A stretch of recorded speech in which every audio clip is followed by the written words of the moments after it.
Hello friends, स्वागत है आपके YouTube channel morning today target में। आज जो आपकी क्लास होने वाली है एसएसटी पेपर 2 के लिए होने वाली है, तो अपनी तैयारी को अभी से स्टार्ट कर दीजिए, क्योंकि नोटिफिकेशन आने के बाद आपकी एग्ज़ाम में टाइम नहीं बचता है।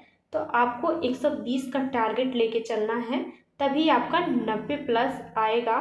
तो इसलिए अपनी तैयारी को अभी से स्टार्ट कर दीजिए और चैनल पे नए हो तो ज़रूर सब्सक्राइब कर लीजिए, जिससे जो भी मेरी क्लासेस हो सारे क्लासेस आपको मिलती रहे। आपको डेली प्रैक्टिस सेट कराने वाले हैं और पेपर 2 की सीडीपी भी कराने वाले हैं। तो जल्द ही चैनल को ज़रूर सब्सक्राइब कर लीजिए, जिससे जो भी मेरी क्लासेस हो सारी क्लासेस आपको मिलती रहे। चलते हैं क्वेश्चन पे। जैव मंडल के विषय में उपयुक्त कथन है तो मनुष्य का तत्कालीन परिवेश, पौधे और पशु जगत, भूमि जल वायु पौधे और पशु पर्यावरण के विभिन्न परिमंडल। तो जैव मंडल में क्या है? तो जैव मंडल में भूमि जल वायु पौधे पशु सभी पाए जाते हैं। तो इसका राइट आंसर यहाँ पे थर्ड ऑप्शन सही हो जाएगा। जैव मंडल एक संकीर्ण क्षेत्र है जहाँ हम भूमि जल और वायु को एक साथ पाते हैं, जिसमें जीवन के सभी रूप समाहित हैं। याद रखिएगा, इसका राइट आंसर यहाँ पे थर्ड ऑप्शन सही हो जाएगा। नेक्स्ट क्वेश्चन, निम्नलिखित में से कौन सा पूरा पाषाण स्थल है? तो चिराद, हल्लूर, भीमबेटका, बुर्ज होम। तो इसका राइट आंसर हो जाएगा भीमबेटका एक पूरा पाषाण स्थल है। इसका राइट आंसर यहाँ पे थर्ड ऑप्शन सही हो जाएगा। भीमबेटका में गुफा चित्रकला के साक्ष्य मिले हैं, जो पुरातात्विक स्थल है। भारत के मध्य प्रदेश में भीमबेटका स्थित है। भारत के मध्य प्रदेश राज्य के रायसेन जिले में स्थित है, जो पूरा पाषाणिक स्थल है। याद रखिएगा, इसका राइट आंसर यहाँ पे तीसरा सही हो जाएगा। तो हल्लूर कैसा स्थल है? अगर पूछा जाए हल्लूर कैसा स्थल है, तो हल्लूर एक नवपाषाणकाल स्थल है जो आंध्र प्रदेश में स्थित है। हल्लूर आंध्र प्रदेश में स्थित है। यह एक नवपाषाणिक स्थल है। और बुर्ज होम कहाँ स्थित है? तो बुर्ज होम जम्मू कश्मीर में स्थित है। याद रखिएगा, बुर्ज होम जम्मू कश्मीर में स्थित है और यह भी एक नवपाषाणिक स्थल है। सारे पॉइंट याद रखिएगा, पूछा जा सकता है। नेक्स्ट क्वेश्चन, भारत में मुंडा जनजाति किस क्षेत्र में निवास करती है? तो छोटा नागपुर, बस्तर, दुर्ग, कुल्लू। किसमें भारत की मुंडा जनजाति निवास करती है? तो छोटा नागपुर में। इसका राइट आंसर यहाँ पे फर्स्ट ऑप्शन सही हो जाएगा। मुंडा जनजाति मुख्य रूप से झारखंड के छोटा नागपुर क्षेत्र में निवास करती है। झारखंड के अलावा बिहार और पश्चिम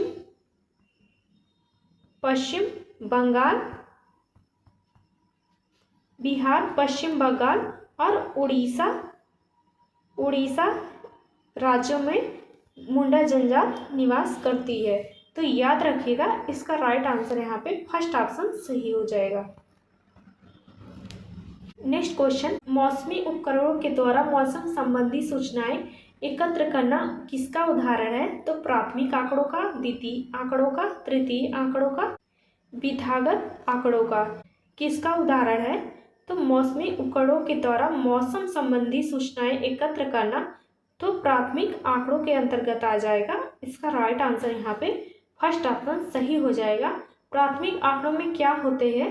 तो जैसे साक्षात्कार, शोधकर्ता लोगों या समूहों से सीधे बात करके जानकारी को इकट्ठा करना प्राथमिक आंकड़े कहलाते हैं। प्राथमिक आंकड़ों के स्रोत क्या हैं?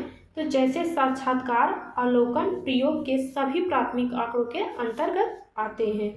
और द्वितीय आंकड़े क्या होते हैं? तो द्वितीय आंकड़े होते हैं पत्रिकाएं, समाचार पत्र, समीक्षा, निबंध, आत्मकथाएं। इस सभी द्वितीय स्रोत के अंतर्गत आती हैं। तो याद रखिएगा, इसका राइट आंसर जो हो जाएगा फर्स्ट ऑप्शन सही हो जाएगा। नेक्स्ट क्वेश्चन, निम्न में से कौन सा विविधता को बढ़ावा देता है? तो अपनी मातृभाषा में बोलना, अपने त्योहारों को मनाना, अपने गांव जाना, रेलगाड़ी में यात्रा करना। तो विविधता को बढ़ावा कौन देता है? तो अपनी मातृभाषा में बोलना। इसका राइट आंसर यहाँ पे फर्स्ट ऑप्शन सही हो जाएगा। भारत विविधताओं से भरा देश है। यदि हम एक स्थान से दूसरे स्थान पर जाते हैं, हमें दो क्षेत्रों में भारतीय समाज की बहुत विविधता मिलेगी, जैसे भोजन, वस्त्र, त्योहार, संगीत और नृत्य आदि में विविधता पाई जाती है।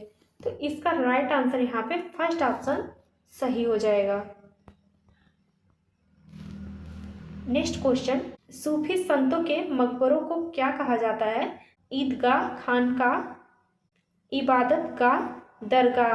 तो सूफी संत के मकबरों को कहा जाता है तो दरगाह कहा जाता है। इसका राइट आंसर यहाँ पे फोर्थ ऑप्शन सही हो जाएगा। सूफी संतों के मकबरों को दरगाह कहा जाता है और दरगाह एक मंदिर या मकबरा होता है जो किसी धार्मिक व्यक्ति की कब्र पर बनाया जाता है। सूफी संतों के रहने के स्थान को क्या कहा जाता है? तो उसे खानकाह कहा जाता है, जहाँ सूफी संत उठते बैठते हैं। तो याद रखिएगा, इसका राइट आंसर जो हो जाएगा फोर्थ ऑप्शन सही हो जाएगा। नेक्स्ट क्वेश्चन, पृथ्वी द्वारा सूर्य के चारों ओर घूमने को कहा जाता है? तो घूर्णन कहा जाता है, परिक्रमण, कक्षी, समतल, प्रदीप्ति, वृत्त। तो पृथ्वी द्वारा सूर्य के चारों ओर घूमने को कहा जाता है तो परिक्रमण कहा जाता है। इसका राइट आंसर यहाँ पे सेकंड ऑप्शन सही हो जाएगा। पृथ्वी की गति दो प्रकार की होती हैं, जैसे घूर्णन और परिक्रमण। घूर्णन क्या कहलाता है? तो जब पृथ्वी अपने अक्ष या धुरी पर गति करती है तो उसे घूर्णन कहा जाता है। और परिक्रमण क्या कहलाता है? तो जब पृथ्वी सूर्य के चारों ओर एक निश्चित दिशा में गति करती है तो उसे परिक्रमण कहा जाता है। तो याद रखिएगा, ये दोनों पॉइंट इंपॉर्टेंट है, पूछे जा सकते हैं।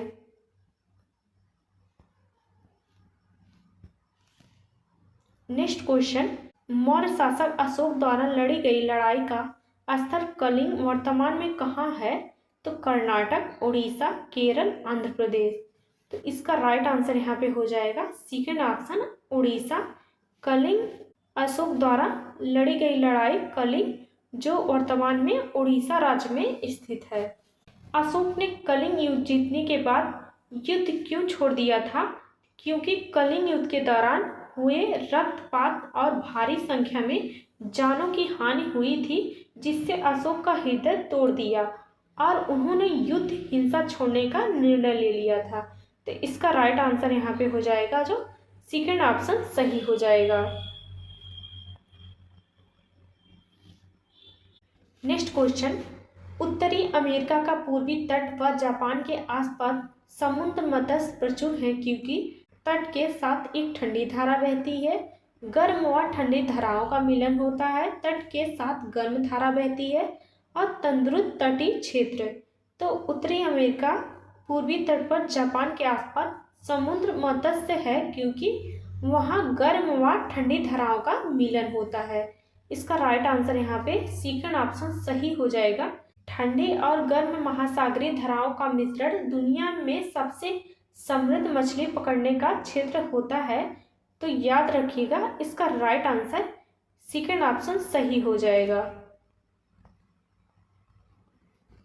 नेक्स्ट क्वेश्चन, पिंड जिसमें अपनी ऊष्मा व प्रकाश नहीं हो लेकिन वे तारों की रोशनी से चमकते हैं, उन्हें कहा जाता है तारे, तारामंडल, ग्रह, खगोलिक पिंड। पिंड जिसमें अपनी ऊष्मा व प्रकाश नहीं होता लेकिन वो तारों की रोशनी से चमकते हैं, तो उन्हें क्या कहा जाता है? तो उन्हें ग्रह कहा जाता है। इसका राइट आंसर यहाँ पे तीसरा ऑप्शन सही हो जाएगा। कुछ खगोलिक पिंडों की अपनी ऊष्मा व प्रकाश नहीं होता लेकिन वे तारों की रोशनी से चमकते हैं, ऐसे पिंडों को ग्रह कहा जाता है। जिस पृथ्वी पर हम रहते हैं वह भी एक ग्रह है। सूर्य के सबसे नजदीक ग्रह कौन सा है? तो सबसे नजदीक है बुध है, फिर उसके बाद शुक्र, पृथ्वी, मंगल, बृहस्पति, शनि, यूरेनस और नेपच्यून। याद रखिएगा, इस सारे पॉइंट पूछा जा सकता है, इम्पॉर्टेंट है। तो तारे क्या होते हैं? सूर्य, चंद्रमा और रात्रि में आकाश में चमकने वाले सभी पिंड आकाशीय पिंड कहलाते हैं। कुछ खगोलिक पिंड बहुत बड़े और गर्म होते हैं, वे गैसों से बने होते हैं। उनके पास अपनी ऊष्मा व प्रकाश होता है जो बड़ी मात्रा में उत्सर्जित करते हैं। इन खगोलीय पिंडों को तारा कहा जाता है। जिनके पास अपनी ऊष्मा व प्रकाश होता है उन्हें तारा कहते हैं, याद रखिएगा। और जिनके पास अपनी ऊष्मा व प्रकाश नहीं होता है लेकिन वह तारों की रोशनी से चमकते हैं तो उन्हें ग्रह कहा जाता है। तो ये दोनों पॉइंट याद रखिएगा। नेक्स्ट क्वेश्चन, निम्न में से किस भारतीय साहित्यिक धरोहर का अर्थ है गुरु के पास समीप जाकर बैठना? तो उपनिषद, वेद, अरण्य, पुराण। इसका राइट आंसर यहाँ पे हो जाएगा उपनिषद। उपनिषद का शाब्दिक अर्थ है गुरु के निकट जाकर बैठना और शिक्षकों और छात्रों को भी संवाद होता है इसके अंतर्गत। तो याद रखिएगा इसका राइट आंसर यहाँ पे फर्स्ट ऑप्शन सही हो जाएगा। विश्व की 80% से अधिक जनसंख्या निवास करती है एशिया व अफ्रीका में, एशिया व दक्षिण अमेरिका में, उत्तरी अमेरिका व एशिया में, एशिया व यूरोप में। तो विश्व की 80% से अधिक जनसंख्या निवास करती है तो एशिया और अफ्रीका में। इसका राइट आंसर यहाँ पे फर्स्ट ऑप्शन सही हो जाएगा। दुनिया की 80% से अधिक आबादी एशिया और अफ्रीका में पाई जाती है।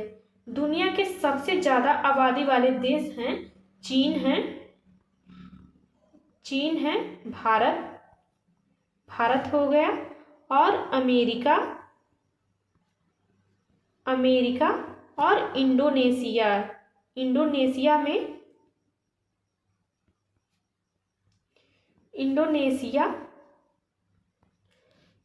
दुनिया की सबसे ज़्यादा आबादी वाले देश हैं।